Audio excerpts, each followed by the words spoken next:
बड़ी मुश्किल से जान बचा कर आया हूँ। आज तो मामा अजीब पागल हो गई थी। थोड़ी देर अपनी मम्मा की जान छोड़ देते ना। मेरी जान आप गए हैं तो मैं दुनिया छोड़ दूँ। मामा क्या चीज है? रियली मुझे ज्यादा बेवकूफ बनाने की जरूरत नहीं है। मैं अच्छी तरह जानती हूँ कि तुम एक नंबर के मामाज बॉय हो, अपने मॉम के ताबेदार ओबीडिएंट बॉय। पता नहीं क्यों मैं तुमसे बेवकूफ बनने जा रही हूँ। तुम एक बार नोमी को आजमाओ तो सही। तुमने मुझे आजमाया ही कहा। Once you do that, you'll have that feel of that song। वो क्या था? तीर खाते जाएंगे, आंसू बहाते जाएंगे। I'll do that। Nomi can you please be serious? तुम जानते हो ना मुश्क और इर्तिजा की शादी होने वाली है नेक्स्ट वीक। और तुम्हें उस शादी से क्या प्रॉब्लम है? ये तुम्हारा मसला नहीं है, बस हमें वो शादी रुकवानी है। कैसे? तुम बताओ। देखो प्रॉब्लम ये है कि इर्तिजा एक जिद्दी आदमी है। वो एक बार जो चीज ठान लेता है ना उससे पीछे हटता नहीं है। अब मुश्क से अगर उसका रिश्ता तय हो गया है तो वो पीछे तो नहीं हटने वाला। I don't care. हमें उन दोनों को एक दूसरे से जुदा करना है बाय हुक और क्रुक। हाउ अबाउट तुम्हारी जो ये स्टेला है वो मुश्क का मुंह नोच ले, फिर तो इर्तिजा पीछे हो जाएगा ना। I like it. You're a mean girl. I really like it. But you know what? Stella उसका मुंह क्यों बिगाड़े यार? ये नेक काम तो मम्मी खुद भी कर सकता। Really? अगरबत्ती अगरबत्ती की बत्ती बुझाते हैं। You got it.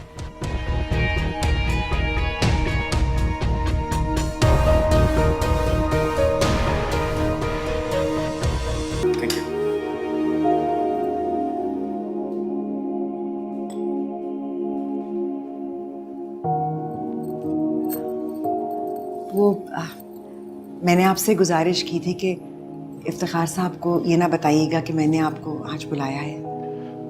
नहीं आप बिल्कुल बेफिक्र है। मैं इसीलिए ऑफिस से जल्दी आ गया कि इफ्तिखार साहब के आने से पहले पहले मैं इधर आ जाऊँ और आपकी मेरी बात हो जाए। तो जो भी आपकी मेरी बात होगी वो आपके मेरे दरमियान में रहेगी। आपको शायद पता चला होगा कि हमने मुश्क का रिश्ता तय कर दिया है और अगले हफ्ते ही रुखसती है। जी मुझे मालूम हुआ था, मुबारक हो बहुत। बात दरअसल ये कि ये रिश्ता मुश्क की अपनी मर्जी से हो रहा है, तो इफ्तिखार साहब ज्यादा खुश नहीं है। तभी इफ्तिखार साहब इतने बुझे से लग रहे थे ऑफिस में। मुझे तो समझ में नहीं आता कि जब हमारा रब हमारा दीन हमें इजाजत देता है कि लड़की अपनी मर्जी से अपने शरीक हयात का इंतखाब कर ले, तो माँ बाप बिला वजह सख्ती क्यों करते हैं? अपने हुदूद में रहकर तो उसे ये इख्तियार है ना। लड़कियां बेचारी बिला वजह ज़हनी कर्ब का शिकार हो जाती हैं। दरअसल इफ्तिखार साहब ना कुछ पुराने वक्तों के आदमी हैं। वो जैसे पुरानी फिल्मों के नेगेटिव नहीं होते उसमें जो तस्वीरें हरकत कर रही होती हैं, लेकिन बच्चे तो पुरानी फिल्मों के किरदार नहीं हैं, नए ज़माने के हैं और नए ज़माने के तकाज़े अलग होते हैं। आप बिल्कुल ठीक कह रही हैं, मैं आपसे इत्तेफाक करता हूँ उस बात पे।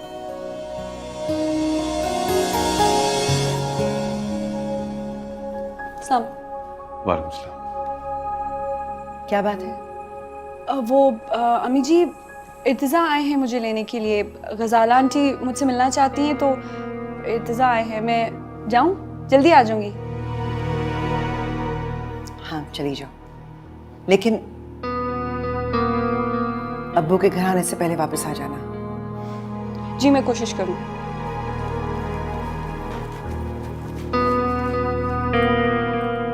माफ कीजिएगा। नहीं आप कोई बात नहीं, कुछ कह रही थी? बस आपसे ये गुजारिश थी कि अगर आप मुश्क को ज़रा बाज़ार ले जाएं शादी की ख़रीदारी के लिए तो आपकी मशकूर होंगी। वो इफ्तिखार साहब ख़ुद तो खफा हैं और मैं उनकी इजाज़त के बगैर घर से बाहर जा नहीं सकती। लड़कियों के बहुत से अरमान होते हैं, बाप समझे ना समझे लेकिन माँ का दिल समझता है। इफ्तिखार साहब भी ना काफी ओवर रिएक्ट कर रहे हैं। मैं बस अपनी हस्बे हैसियत बेटी को कुछ ना कुछ देना चाहती हूँ।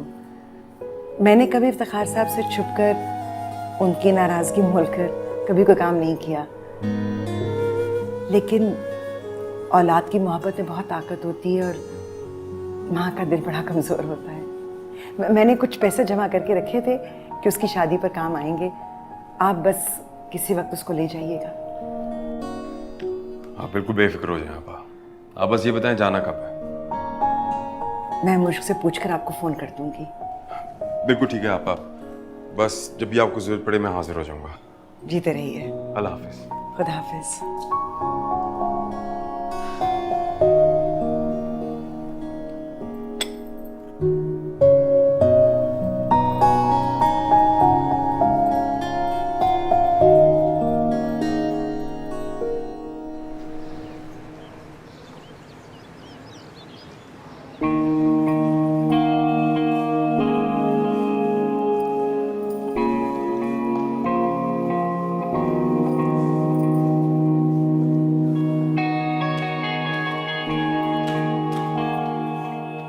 अस्सलाम वालेकुम आंटी।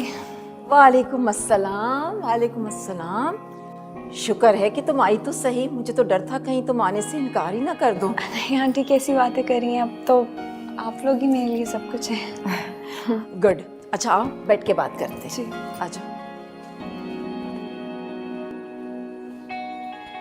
बैठो।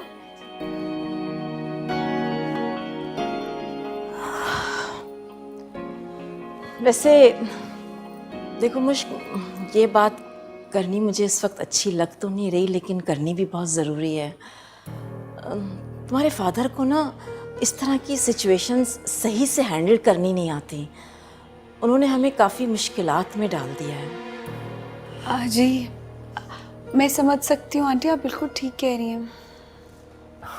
देखो मुश्क, मेरे पापा भी ना बहुत मूडी इंसान हैं। कब किस बात पे उनका मूड बदल जाए पता नहीं चलता। तो मैं और मामा बात कर रहे थे, अगर पापा ने सादगी से निकाह करने से इनकार कर दिया तो फिर। देखो मुश्क, तुम्हें और तुम्हारे फादर को स्टैंड लेना ही पड़ेगा। अब शादी के अरेंजमेंट्स तो करने ही पड़ेंगे ना हमें कुछ ना कुछ। तो अब हम लोगों से क्या कहेंगे? बस तुम अपने फादर से कहो कि तुम्हारी इमीडिएट फैमिली और कुछ करीबी रिश्तेदारों को इनवाइट कर लें, बस काफ़ी है। क्योंकि माशरे में इज़्ज़त कायम करने के भी तो कुछ तकाजे होते हैं ना। देखो हम लोगों को क्या कहेंगे कि हमने अपने बेटे का रिश्ता किन लोगों में जोड़ दिया है। उनसे कहो कि रुखसती वाले दिन कुछ ठीक ठाक से अरेंजमेंट कर लें। जी आंटी आप ठीक कह रही हैं। मैं ना अम्मी से बात करूँगी, मैं करूँगी अम्मी से बात। लेकिन मैं सोच रही थी कि वो अगर ना माने अब्बू जी मेरे तो।